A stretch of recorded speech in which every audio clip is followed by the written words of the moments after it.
Hi guys! Nagbabalik na naman kami sa panibagong episode ng In the Right Corner. Siyempre, kasama pa rin ang aking Kuya Jumaine.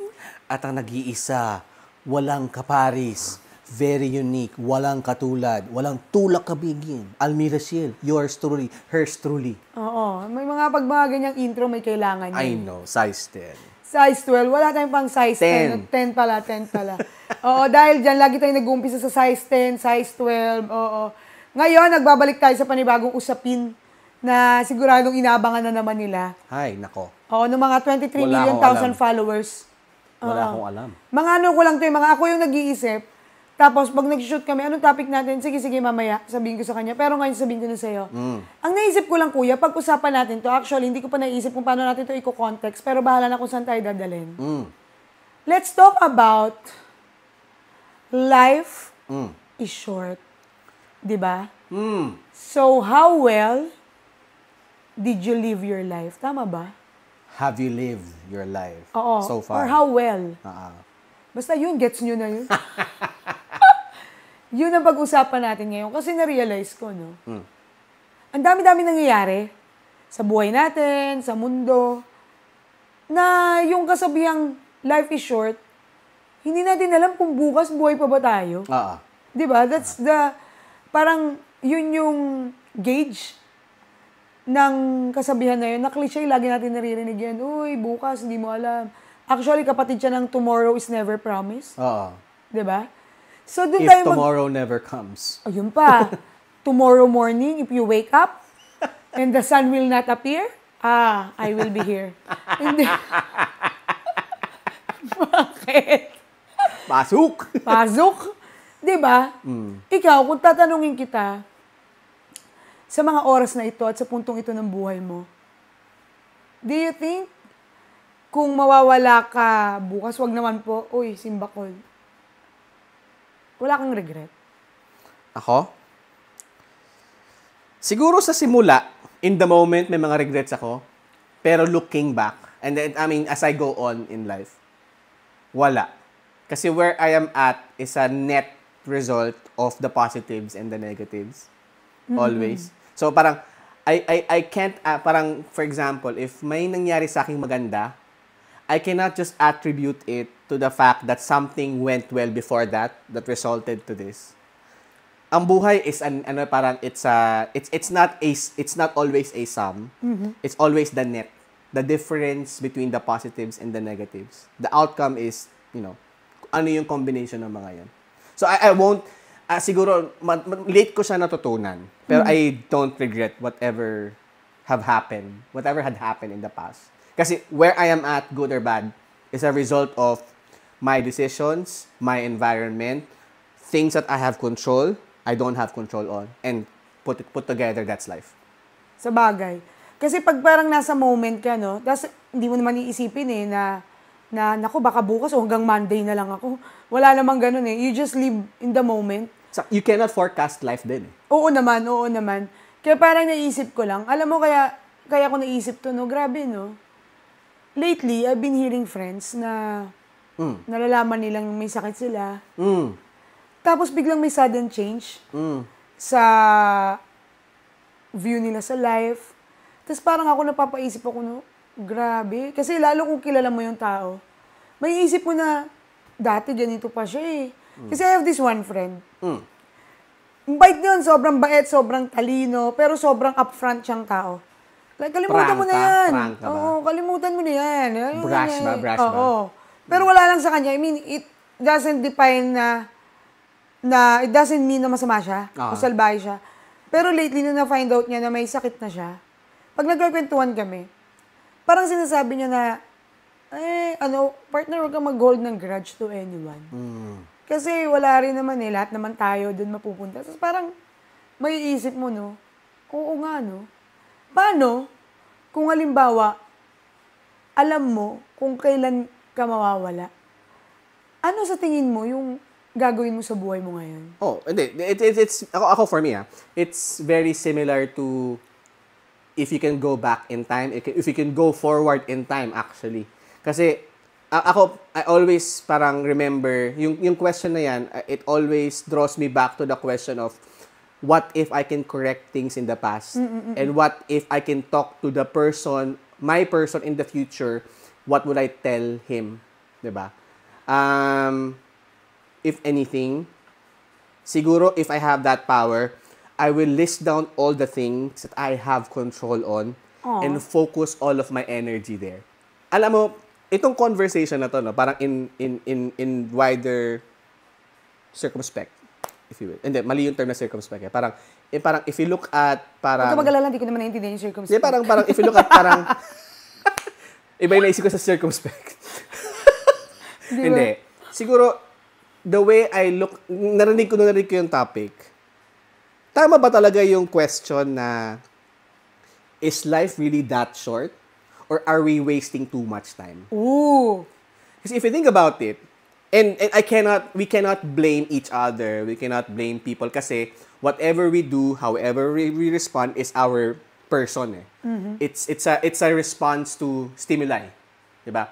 Kung ginalit ka at nagalit ka din, that's time wasted for other things that you could have focused on. Ano yung magandang example dyan? Away sa pamilya. Mahal nyo isa't isa. Sobrang mahal nyo yung isa't isa, pero it took one fight para magkalimutan kayo. Tapos inubos nyo lahat ng energy nyo and yung power nyo to prove each other, parang to prove yourself right and for them to prove themselves right. All this while, years have passed, may mga nawala kayong opportunities. For example, birthday ng parents nyo. Nakalimutan nyo, or hindi man nyo nakalimutan, hindi kayo sama-sama. That's time wasted. Energy wasted. So, parang, the way I look at it, na, the reality is, time is short. Pero short is too profound a word about life itself. Kasi short can mean 69 years of life. You've done many things, nakulangan ka pa. Kasi you're too driven about what you do, nakukulangan ka sa 69 years. Pero pwede rin kasing 30 years. 30 years lang, pero ang haba na, no, kasi ang dami mo na nagawa. Para naubusan ka na lang ng gagawin. Diba? So, I don't know. Parang it's a matter of perspective. Ikaw ba? How do you look at this? Ako naiisip ko, no, tama ka dun sa sinabi mo maiksi ba talaga ang buhay o masyado mo lang sinayang ang Marami ka lang nasayang na panahon. Oo. Ako feeling ko dati, pag naiisip mo yung life is short, naiisip mo yung para sa sarili mo lang, paano pala pag namatay ako bukas? Paano pala pag ito na yung huling gabi kong gising ako? Parang ganun. Pero ngayon, alam mo, pag naiisip ko siya yung life is short, hindi na lang para sa akin Para sa mga mahal ko sa buhay. For example, parents, yung ang bilis ng panahon, tumatanda na sila. It doesn't mean naman kasi na when you say life is short, it's always connected to death.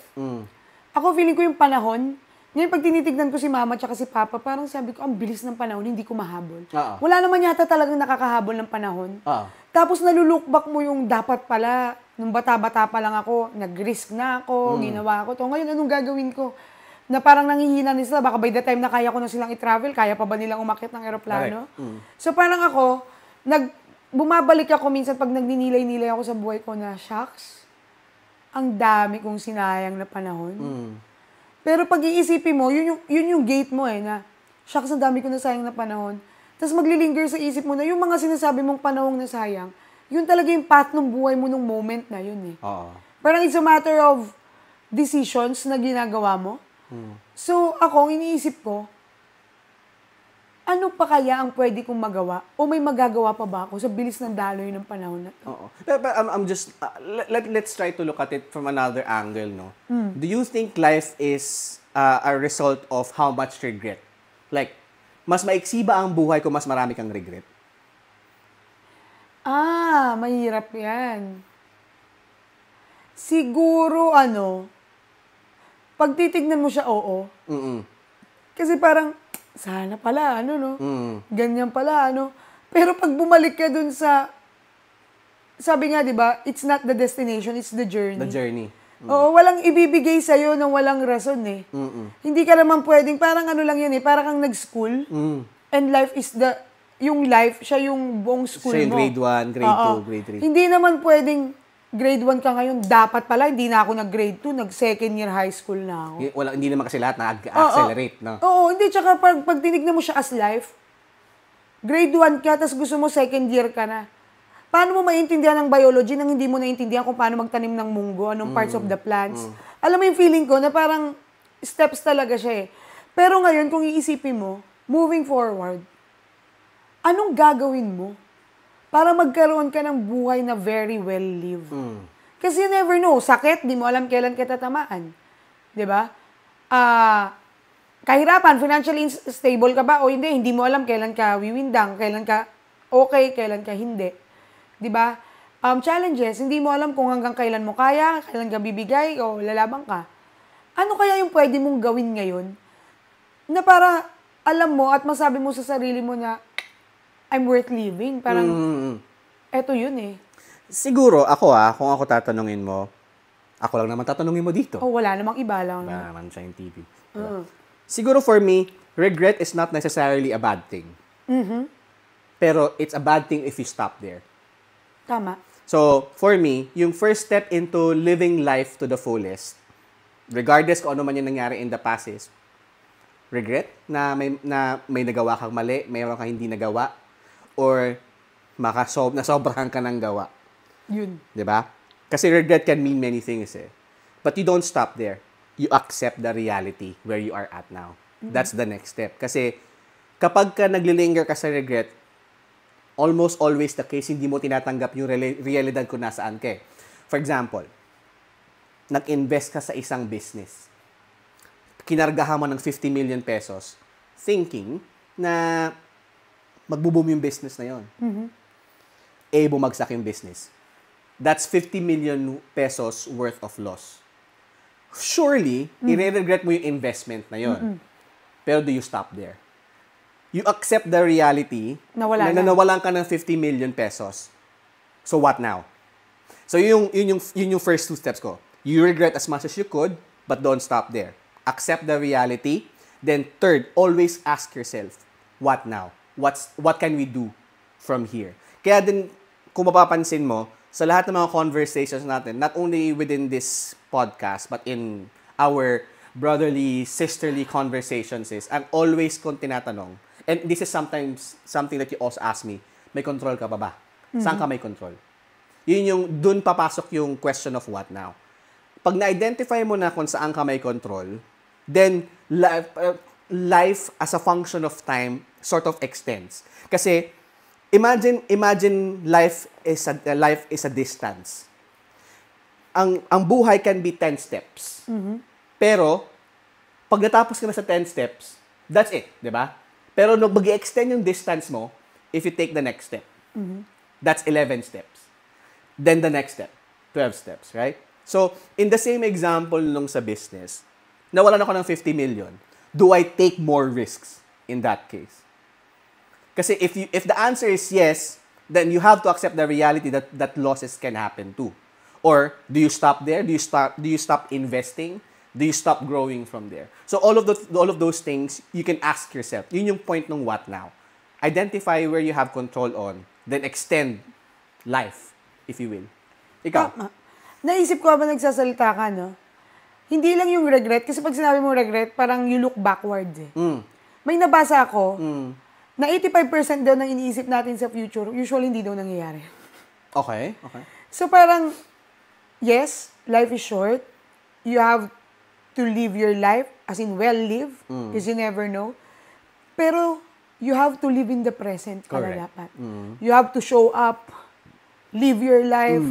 Tama ka regret is not a bad thing. Lilingunin mo pero wag mong babaran. Wag mong tambayan. Hindi rin tama yung masyado ng malayo yung tingin mo nang hindi ka dumadaan sa stage na to.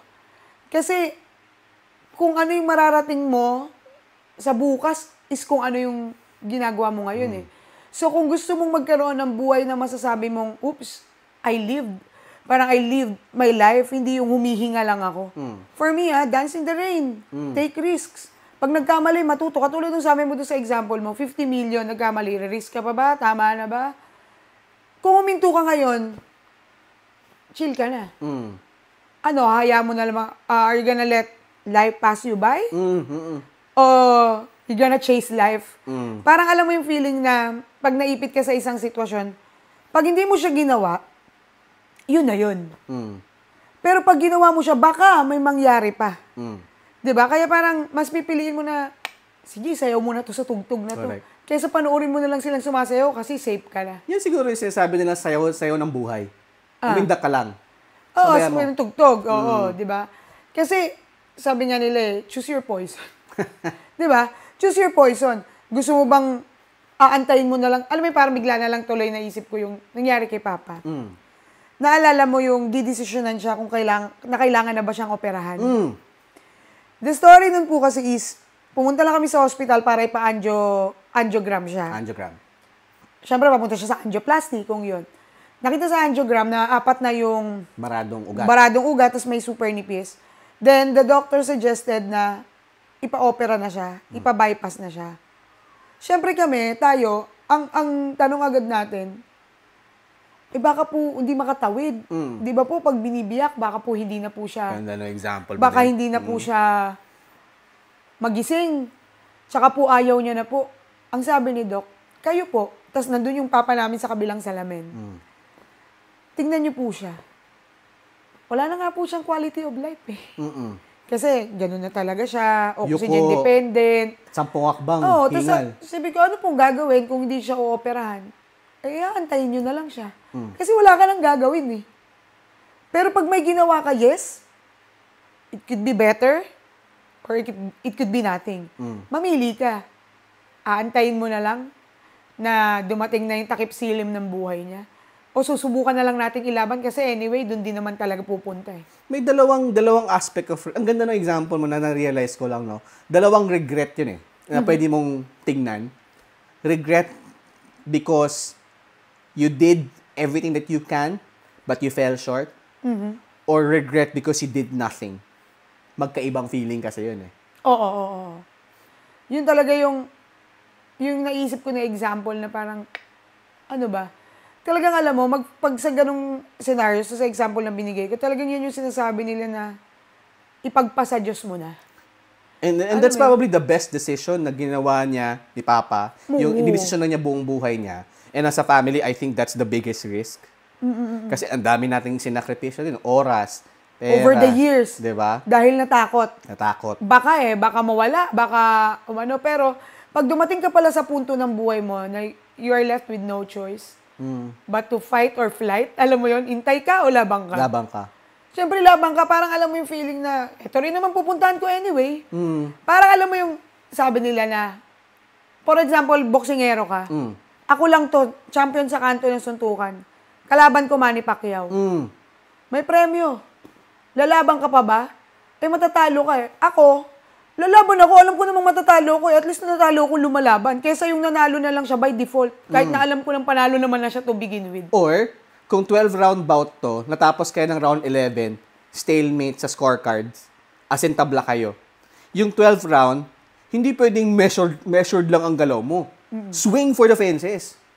Swing the punches. Uppercut, hook, banggain mo, all of those things. Kasi yung 12 rounds ng boxing kapag ka nasa pagtabla na kayo, that's make or break eh. So baga, yung 3 judges, titingnan ka na niyan kung ano yung fight mo eh. Yung first 11, technical. Gano'ng kadaming suntok yung tumama, gano'ng kadaming binato mo. Pero 12th round, tabla kayo, trust me. Ang sukatan na lang dyan is yung resolve mo to finish the bout. Oo. Kasi di ba sabi nga nila, ito again, cliche ito, it's not about winning or losing eh. It's how you play the game. Di ba? Parang ganun din sa buhay. Maiksi buhay eh. Hindi mo naman talaga, wala namang nakakaalam. Bukas ba, sa mga susunod na panahon, or yung mga mahal natin sa buhay, bukas ba, kasama pa natin sila? Ang sukatan na lang yan is, anong buhay? O anong ginawa mo sa buhay mo habang may power ka pang to live your life? Uupo ka na lang ba? O, at least safe ako. Watch life, no? Oo, safe ako eh. Tapos pag the end of the day again, pag nalagay ka sa senaryo na magkakwentuhan kayo, yung mga nakipagsugalan sa buhay, ang dami nilang nasabi ikaw. O, lahat tayo nandito. Mm. Anong kwento mo? Mm. Di ba? So, parang naiisip ko na yung buhay is hindi siya about dapat perfect yung buhay mo. Mm. Kasi parang ano lang yan parang bad bacteria sa katawan natin. Mm. Akala ng mga tao, bad bacteria yan. Pero yung bad bacteria na may tulong din yan Naalala ko yung teacher ko nung high school, nagtanong siya. Sabi niya, tingin niyo ba may ginawa ang Diyos na dapat hindi ginawa? Sumagot ako, sabi ko, ipis po. Bakit po sila ginawa? Wala naman po silang saysay. Pero sabi ng teacher ko, pero yung mga ipis nakakatulong sila sa pag-decay daw, something. Hindi ko na maalala. So parang ang point ko doon, lahat ng pagdadaanan natin, lahat ng pagdadaanan natin, okay lang kahit i-risk natin, pero timbangin mo rin yung risk. Lahat yan may kakaroon ng ambag sa pagkatao mo Ako, sa buhay mo Ako, through my 30-something years of life, may dalawa akong natutunan about handling life. And nagamit ko siya in both ways. Yung una is, naalala ko yung sinabi mo kanina, parang you live in the now. One way to live in the now is to look at now. Yeah. Change everything, di ba? Ako, I look at it differently. Merong mga bagay na in the past na ginawa mo na did not quite work out. The way I looked at it is, I use the same example. Do the same thing again, do it differently in some aspects. What do I mean by that? Love. Yun. Nagmahal ka. Sobra-sobra. Iniwan ka. Alam mo sa sarili mo wala kang ginawang mali. May choice ka. Change yourself altogether to a point na hindi na ikaw yan. Or you love the same. Next, on In the Right Corner with Almira Shil and Kuya Dwayne. Yes. Pero put your guards up next time. So pag niloko ka, nagmahal ka man, hindi masakit masyado kasi binigay mo lahat pero alam mo na nangyari na to Kaya kong mag-respond dito. Nakita so, ko na to you take the what happened in the past from the past shelf, put it in the shelf of the present, put some sprinkles on it of defense. So, you are in the now by using the before.